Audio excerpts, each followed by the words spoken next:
ফজরের নামাজের সুন্নতটা যদি পারেন বাসায় পড়বেন। ঘড়ির দিকে তাকাইছেন, তাকায় দেখেন 20 মিনিট বাকি আছে, বাস সুন্নতটা বাসায় পড়েন। এক প্রথম কাজ, সুন্নত বাসায় যদি পারেন আর কি বাসায় পড়েন। দ্বিতীয় কাজ, ফজরের সুন্নতে প্রথম রাকাতে কুল ইয়া আইয়ুহাল কাফিরুন পড়বেন, দ্বিতীয় রাকাতে কুল হুয়াল্লাহ পড়েন। প্রথম রাকাতে কোন সূরা? আইয়ুহাল কাফিরুন, দ্বিতীয় রাকাতে কুল হুয়াল্লাহু আহাদ। নবীজি মসজিদে আসছেন, এক সাহাবা নামাজ পড়তেছে, আল্লাহু আকবার। তো নামাজে সূরা ফাতিহা পড়ার পর উনি আস্তে আস্তে পড়তেছে কুল ইয়া আইয়ুহাল কাফিরুন প্রথম রাকাতে। তো নবীজি শুনে ফেলছে আস্তে কানে দিয়া। তো নবীজি শোনার পর বললেন, হাযা আব্দুন আরাফা রাব্বাহ, এই ব্যক্তি তার রবকে চিনতে পারছে। দ্বিতীয় রাকাতে ওই সাহাবা পড়লেন কুল হুয়াল্লাহু আহাদ, আল্লাহ নবী বললেন হাদা আব্দুল আমানা বিরাব্বি, এই ব্যক্তি তার রবের উপর পরিপূর্ণ ঈমান আনছে।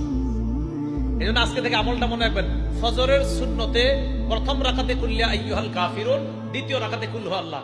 আরেকটা সুন্নতে আমলটা করবেন, বলবো মাগরিবের পরের সুন্নতে